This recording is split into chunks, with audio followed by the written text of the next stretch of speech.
അമ്മ തന്നു വിടുവാണ്. വൈകിട്ട് ഫുഡിൻ്റെ കൂടെ കഴിച്ചോണം കേട്ടോ. കേട്ടല്ലോ, ഫ്രണ്ട്സിന് കൊടുക്കുക.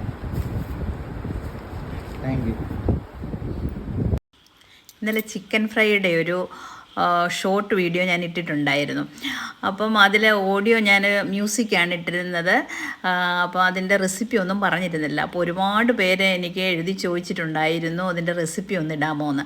അപ്പം ഞാൻ അതിന് വേണ്ടിയാണ് ഇന്ന് വീണ്ടും ഒരു ചിക്കൻ ഫ്രൈ ചെയ്യുകയാണ്. അപ്പോൾ മോനും വന്നിട്ടുണ്ട്. അപ്പോൾ കുറച്ച് ചിക്കൻ വറുത്തവന് കൊടുത്തു വിടാമെന്ന് വിചാരിച്ചിട്ടാണ് ചെയ്യുന്നത്. അപ്പം ഇതിൽ ഇൻഗ്രീഡിയൻസ് എന്തൊക്കെയാണെന്ന് ഞാനിപ്പോൾ പറയാം. നമുക്ക് ആവശ്യത്തിന് വേണ്ട ചിക്കൻ കഴുകി വൃത്തിയാക്കി എടുത്ത് വയ്ക്കുക. എന്നിട്ട് അതിലേക്ക് ഉപ്പ്, മഞ്ഞൾപ്പൊടി, കാശ്മീരി ചില്ലി പൗഡർ, കുരുമുളക് പൊടി, ഗരം മസാലപ്പൊടി, ജിഞ്ചർ ഗാർലിക് പേസ്റ്റ് ഇത്രയും മാത്രമേ ഞാനിവിടെ ചേർത്തിട്ടുള്ളൂ. ഇതൊരു ഫുൾ കോഴിയാണ്. അപ്പോൾ ഇതെല്ലാം കൂടെ നന്നായിട്ടൊന്ന് ഇളക്കി യോജിപ്പിച്ച് ഒരു അരമണിക്കൂറെങ്കിലും നമ്മൾ വെച്ചിരിക്കണം. അതിൽ കൂടുതൽ വെച്ചാൽ ഏറ്റവും നല്ലതാണ്. അപ്പോൾ ഞാനിതെല്ലാം കൂടെ ഒന്ന് മിക്സ് ചെയ്ത് അങ്ങനെ വെച്ചിട്ടുണ്ട്. അപ്പോൾ ഇനി നമുക്കത് എടുത്ത് വറക്കാം. അപ്പോൾ വറക്കുന്നതിന് വേണ്ടി നമ്മൾ ചീനച്ചട്ടിയിൽ വെളിച്ചെണ്ണയാണ് ഞാനിവിടെ ഉപയോഗിച്ചിരിക്കുന്നത്. അത് ചൂടാകുന്ന സമയത്തേക്ക് നമുക്ക് എല്ലാ പീസുകളും പെറുക്കി അതിലേക്ക് ഇട്ട് കൊടുക്കാം.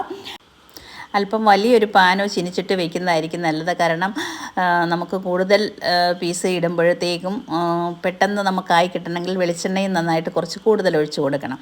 അത് നല്ല പോലെ ചൂടായതിന് ശേഷം മാത്രമേ നമ്മൾ പീസുകൾ ഇട്ട് കൊടുക്കാവൂ. അപ്പോൾ നമുക്ക് എല്ലാ പീസുകളിലും ഇതിലേക്ക് ഇട്ട് കൊടുക്കാം. ആദ്യം ഒരു 5 മിനിറ്റ് തീ ഫുള്ളിൽ തന്നെ ഇട്ടേക്കുക. നന്നായിട്ട് തീ കൊടുക്കുക. അതിന് ശേഷം ഏകദേശം ഒരു 5 മിനിറ്റിന് ശേഷം നമുക്ക് തീ ചെറുതാക്കി കൊടുക്കാം. അപ്പം ഇത് ഒരു ഭാഗമൊക്കെ മൂത്തിട്ടുണ്ട്. അതെല്ലാം നമുക്കൊന്ന് മറിച്ചിട്ട് കൊടുക്കാം. ഇനിയും തീ ഒന്ന് കുറച്ച് വെച്ചതിന് ശേഷം എല്ലാ പീസുകളും നമ്മൾ ഇതുപോലെ ഒന്ന് തിരിച്ചിട്ട് കൊടുക്കാം. അതിന് ശേഷം എല്ലാം തിരിച്ചിട്ട് കൊടുത്തതിന് ശേഷം മാത്രം വീണ്ടും തീ അല്പം കൂടെ കൂട്ടിയിട്ട് കൊടുക്കാം. തീ കൂട്ടിയിട്ട് കൊടുത്തിട്ട് നമുക്ക് അതിനെ ഫ്രൈ ചെയ്തെടുക്കാം. അപ്പം ഇനിയിപ്പോൾ വെളിച്ചെണ്ണയൊന്നും ഒഴിച്ച് കൊടുക്കേണ്ട, ആവശ്യത്തിനുള്ള വെളിച്ചെണ്ണ ഇതിലുണ്ട്. അപ്പം അടുത്ത് നിന്ന് തന്നെ നമ്മളിത് നോക്കിയെടുക്കുക, കരിച്ചു പോകാതെ കണ്ട്. ഓക്കെ, അപ്പോൾ എല്ലാവരും ഇങ്ങനെയൊന്ന് ചെയ്ത് നോക്കുക. എല്ലാവർക്കും ഇഷ്ടമായിട്ടുണ്ടെന്ന് വിചാരിക്കുന്നു. അപ്പം ഞാനിതൊന്ന് പാഴ്സൽ ചെയ്ത് മോനിന്ന് പോവുകയാണ് കോളേജിലേക്ക് തിരിച്ച്. ഇന്നലെ വറുത്ത് കൊടുത്ത ചിക്കൻ അവന് ഒരുപാട് ഇഷ്ടപ്പെട്ടു. അവിടെയാണെങ്കിൽ പുറത്തുനിന്നൊക്കെയല്ലേ കഴിക്കുന്നത്. അപ്പോൾ ഇതിൻ്റെ ടേസ്റ്റ് അറിഞ്ഞിട്ട് ഭയങ്കര ഇഷ്ടമായപ്പോൾ ഞാൻ കുറച്ചും കൂടെ വറുത്ത് കൊടുത്തു വിടുകയാണ്. ഇനിയിപ്പം അടുത്ത പ്രാവശ്യം വരുമ്പോഴല്ലേ ഇതുപോലെയൊക്കെ ഒന്ന് ഉണ്ടാക്കി കൊടുക്കാൻ പറ്റുകയുള്ളൂ.